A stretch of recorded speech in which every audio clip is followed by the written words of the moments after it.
So welcome to the session on maths and computer science. We're just waiting for our visitors to join. There's a lot of people joining this evening, so I need to wait for enough people to join before I get started. I'm Debbie Collier. I'm the subject leader for maths at Worthing College. I'll be talking you through what we offer in maths. Nikki Nash is also with us. She's the teacher of maths at Haywards Heath. Fred Sal is the computer science teacher. Unfortunately, he can't be with us this evening, but we do have a video to play. So if you're here for computer science, don't worry. We will be playing a video about computer science, and there'll be plenty of opportunity for you to answer questions if there's anything that you need to know that we don't cover. It's a bit strange this year to be doing it like this. I normally really enjoy open evening and getting to meet you all, finding out what you've all been up to and what you're doing and hearing your side of the story. So it is a bit one-sided for me this evening, but hopefully you'll still be getting the benefit of hearing what we've got to say this evening. I will try and answer all your questions. I'm used to the sorts of questions you all have to ask of me when we have a normal open evening, so I'll try and cover all the usual sorts of questions for you. So, you know, when you watch the video of Fred talking about computer science and when I'm talking through maths and further maths and statistics, do pop any questions in the Q&A as we're going through. What it will mean is that we'll be able to answer some of those questions as we're going along. And if there's any questions that we don't have time for, we will be putting together a fact sheet of all your questions, and we can put that on the website, on our events page of our Worthing College website and the Haywards Heath website as well. So, you know, plenty of opportunity to answer questions, and hopefully we'll have answered all your questions by the end, but just in case. It is a recorded event, so there is the opportunity to go back and look at this presentation again. So if there's anything that you've missed, you can go back and have another look, and that again will be on the website. So as I said before, it's a great shame that Fred can't be with us this evening. He's the computer science teacher, and he was going to be talking you through computer science. We'll start in a minute with a video from Fred. And as I say, if you've got questions, put them in the Q&A as we're going along. If you missed the very beginning, I'm Debbie Collier. I'm the subject leader for maths at Worthing, and with me is Nikki Nash, who teaches maths at Haywards Heath. Hello. So I think that's probably everything, and we seem to have enough people now to get started with the session. So we'll start with the video of Fred talking about computer science.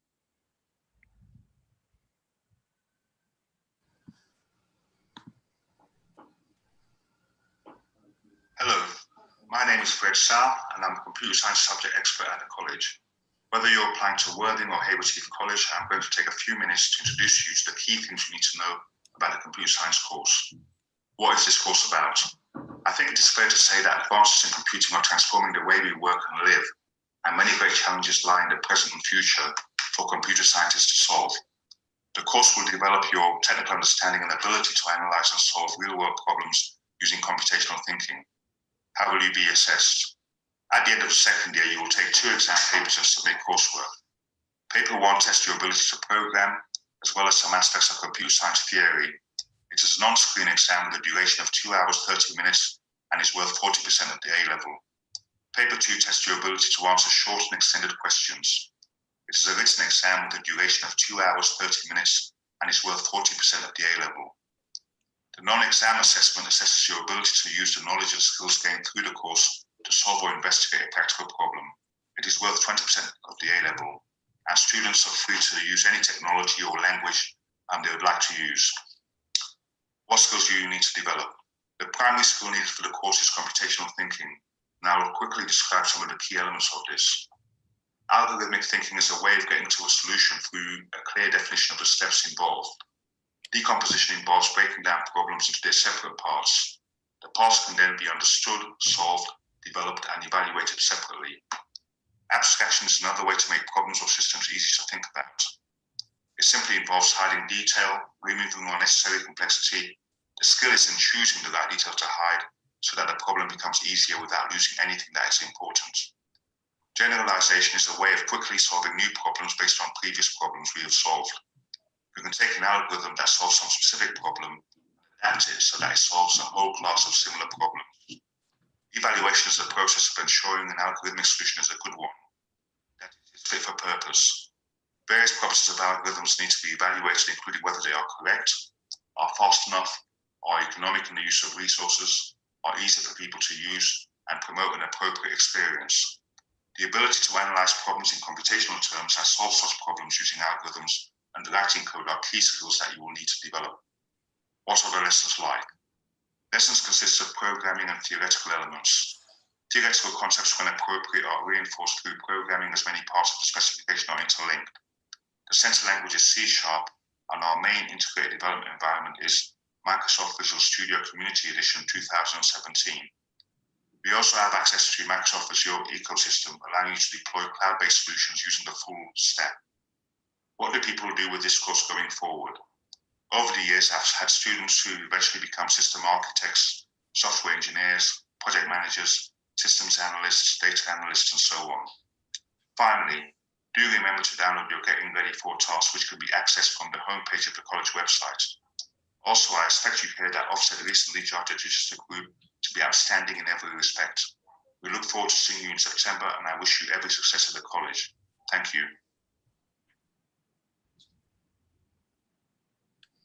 Okay, so do put your questions in the Q&A if there was anything there that you'd like to know about computer science. I'll talk you through what we offer for maths. If you are only here because you're interested in computer science, I would encourage you to stay and listen to the rest of the presentation, because it's maths and statistics go really well with computer science. And if you're considering computer science as one of your options, it's really worth considering maths alongside that as another subject. So do stay and hear what we've got to say about it. So we offer maths, further maths and statistics. They all vary in difficulty and there are different entry requirements. You don't have to do just one of those options. Some people do two of them and some people have been known to do all three. So on the next slide, I will explain to you a little bit more about the entry requirements for each of those. So maths requires a 6 at GCSE. We do say actually we'd prefer you to have a 7 just because it is really difficult. The algebra is very, very tricky. And it's really important to know that you're strong at algebra in order to do well on the maths course. So we do some pure maths, some mechanics, some statistics, and it's really good if you enjoy algebra, graphing, trigonometry, all those sorts of things in maths that you're used to from GCSE. Further maths, we require a 7 at GCSE, but again, we prefer an 8 just because it's quite high powered. It's really recommended if you want to do maths or maths related subject at degree level. And statistics is a really good option if you want a mathematical qualification, but you're not so strong in algebra. It's a really good one to have, and it supports a lot of other subjects really, really nicely. So do consider it and do ask questions about it, because it goes really well with things like PE, psychology, business, humanities, so many other subjects. So some colleges run maths first in the first year and further maths in the second year for those students that want to do further maths. We don't do it like that. We run maths and further maths in the first year for both of those subjects. We think that teaching it parallel is the right way to do it, and it means that you then do the exam in both maths and further maths at the end of your second year when you're at your strongest and your most experienced. So that's something really to consider. You don't need to take further maths all the way through to the second year. So it can be an AS subject for you. It is quite possible to do it as an AS subject and then leave it at the end of the first year and concentrate on your other subjects. Because of this, we do say, if you want to consider doing further maths, it should really be a fourth subject. So we would say pick your 3 subjects that you want to do and then add further maths as a fourth one. That's really because it is a tough subject. It does mean you can leave it at AS after the first year, and then you've got your other 3 subjects to concentrate on in the second year. Some students keep all 4 subjects going through both years. Some students decide after the first year they're going to drop a different subject and they keep further maths going all the way through, which obviously is really great for us and shows that they really enjoy the subject. I think that's everything I need to say about that slide. It's just really showing you the options that we've got. We are a very experienced, dedicated and supportive team of teachers. We use a lot of math software and specialist calculators in our lessons. I'll say a bit more about the calculators later on. We have a really good independent study program that complements the taught course. So what you'll find is you'll do 4 hours lessons in the classroom and then 6 or 7 hours possibly what we call ISP, independent study program. But you're well supported in that. So there are study areas. We have a large learning zone in Worthing. There's the LRC. There's other areas where you can work and you're supported by your teachers. So you're not entirely on your own. You can work with your friends, even if they're in different classes to you. The independent study is the same across all classes. You can work with your friends. You can get support from your teachers. We have a philosophy that you're all our students. So it doesn't matter who is your actual teacher in the classroom. You are all our students and you can come and get help from all of us. We feel that we really work well as a team. We support our students well. We run support sessions which are accessible for all students, and we emphasize this is at any level. It's not just for students who are struggling, but it's for students wherever you are. If you're an A grade student and you're trying to push for that A star, then the support session is for you.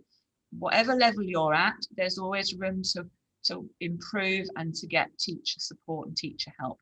And our results have been great, and it's testament to the dedication of the teachers that we're doing so well. Next slide. So where could this course lead you? I can't go into all the different places where you can use maths. Maths is a super A level. You can use it all over the place, even in university courses that are not maths-based courses. It's a really good problem-solving A level, and anywhere that you want to go will recognise it as an A level. The key ones, obviously, maths, computer science, medicine, engineering, but there's so many more. It's a suitable A level, whatever you want to study. Next slide. Further maths, I mentioned before, is a really, really good one to have. If you're good at maths and you really enjoy maths, do consider further maths. Many degrees at university require further maths for their maths degrees and for other courses, physics and engineering courses, and some of them require a full A level in further maths, others just an AS. Some say they prefer it. It's not a specific requirement, but it will certainly give you the edge. Statistics is a really good A level to have if you're considering anything medical. So, you know, medicine, veterinary, dentistry courses, but also psychology, sociology, humanities. It's a really flexible course and it will open a lot of doors for you. Next slide. On top of that, employment and apprenticeship opportunities for Maths A level. It opens doors all over the place for the whole problem-solving nature of the course. People love it when you've got a Maths A level. So there's a few ideas: accountancy, banking, engineering, IT, computer science, but there's so many more places where you can use maths. Next slide. So the equipment that you need, we do encourage you to get specialist calculators. So I've put in a picture of each of them up there. The one on the left is the Class Whiz. It's a specific calculator for the A-level course. You won't have been using it yet, I wouldn't have thought, at GCSE. The one on the right is a graphical calculator that you'll need for the statistics course, if that's what you choose to do. But many of our math students also choose to get the graphics calculator because you can draw graphs on it and it helps you with so many things, particularly the second year further maths. I say to them, they should really get a graphical calculator. Don't worry about getting it yet. We can help you with that when you come to your first lesson. So we can remind you what they are and give you an idea of where you can get them. But certainly the one on the left, most supermarkets stock that one now. So if you were interested, you can certainly go and get one. The textbooks, I've put some pictures there for the maths course. So the Pearson range, they have additional resources. You can get, once you buy the book, you get an interactive online version, which you can annotate, and it's got other resources on there. So it's the full course. I haven't put pictures of the further maths on there, but it's the same sort of idea as the maths ones. Next slide. This is the student voice. We listen to our students and we like to hear what students have to say about us. And if they've got any ideas, we'll happily sort of try and improve. But we get very good feedback in the maths area. Enthusiasm there is one of the comments. They care and want everyone to achieve, and they're good with working with different abilities. The lessons are challenging and well structured. Homework tasks, constantly going over previous topics. So that's talking about the independent study pack, the ISP. An element of that is revision, is ongoing revision every week of everything that you've done previously. And it's really good for consolidating your understanding. The students have got great things to say about us, and I think they all feel that we work together as a team, them and us all together. There's a really good mood in the maths team. Next slide. So at Worthing College, for quite some years now, I've run a lot of enrichment activities. It is difficult at the moment with COVID-19. So I'll talk to you about what a typical year might involve and the sort of activities that we would want to run normally. And then hopefully when you join us in September, this will be up and running. We have a sort of lunchtime maths club where we get together and we do maths that's not on your course. So really interesting maths. You can see a picture there of some practical stuff going on. We also look at things like, what does a cube look like in 4 dimensions? There's an idea. That blue cube there is an image of it. Fibonacci numbers in nature. That's the picture of the sunflower. And the Mandelbrot set is a mathematical fractal, is the picture on the bottom right. We also run competitions. We have a trip to Maths Fest in London. There's some pictures there, top right, of us visiting Maths Fest, meeting our math celebrities, getting our calculators signed. It's very exciting, as you can imagine. So you'll get to hear an awful lot of maths that's not part of your normal course. It's really, really important to get involved with something else, because it's something else you can write on your personal statement. Because when you want to apply to university or an apprenticeship or even employment, to say something else about yourself, it's not just saying, I really love maths. Anyone can say that, but you're showing that you really love it by getting involved and doing something else. And every year I do say to them, if you'd like to run a session yourselves, feel free. You know, we watch videos, we do activities, and anyone is very welcome to run a video, and that looks great on your personal statement if you've done something like that. Next slide. So, frequently asked questions. How much homework is there? We call it independent study, ISP. We say really sort of 6 to 7 hours a week to supplement your 4 hours in the classroom. Now, some people get it done a bit quicker and some people are a bit slower and need a bit more help, but there's support for that, and it consolidates, you know, what you're learning in the classroom. There's no coursework for any of the maths subjects, so all exam based at the end of the second year, unless you're doing the AS in further maths at the end of the first year. There is a lot of algebra. So if algebra is something that you're not so strong at, do think about the statistics course. There is a lot of algebra. Algebra underpins most of what we do, I would say. So that's something that if you know that you want to do maths and you're a bit weak on, do brush it up, do practice it. What help is available? As I say, the teachers are really, really accessible. You can come and find us. You can find us in subject support lessons. You can email us. So, you know, we want students to talk to us and communicate. Don't suffer in silence. Let us know what's going on and communicate with us, and we'll do our very best just to help you to make progress. Next slide. Can I take further maths but not maths? No, you'd have to take the maths first. So the further maths is an extra one that is additional to the maths. So I talked about that before as being taught in parallel, which is different to some colleges. I would say it's about 50-50 actually with colleges. Some run the parallel approach that we run, but other colleges do the whole of the maths course in the first year and the further maths in the second year. What topics are covered in maths and further maths?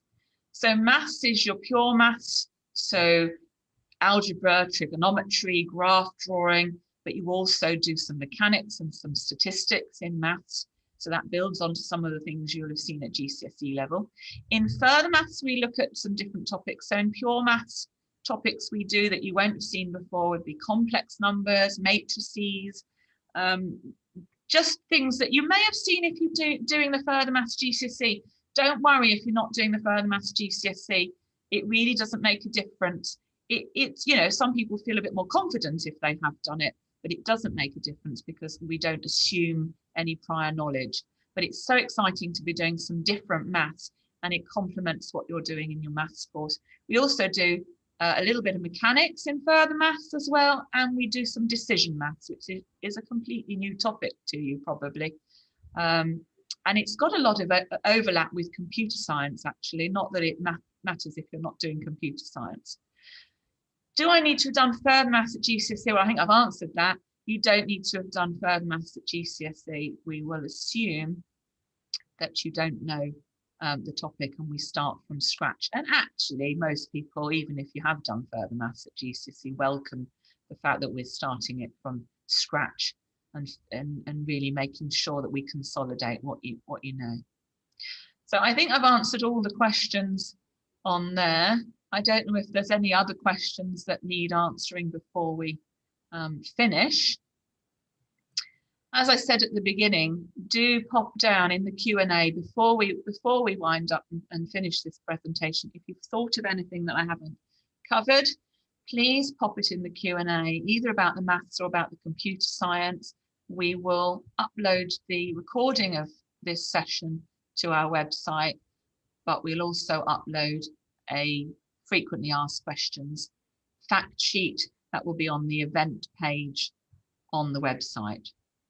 Okay, so that will be, the recording will be available from tomorrow. Okay, so it's been lovely to have the opportunity to talk to you all. As I said at the beginning, it's very strange for us doing it this way. I'm so used to the buzz of an open evening and getting to meet you all and hearing what you've all been up to. So it's, you know, it's a shame for us, but hopefully you've still had the benefit of getting to hear what we've got to say and having your questions answered. So thank you so much for joining us. It's been lovely to have this opportunity to tell you what we do, and hope to see very many of you in September, either at Worthing College or at Hayward Heath. Thank you.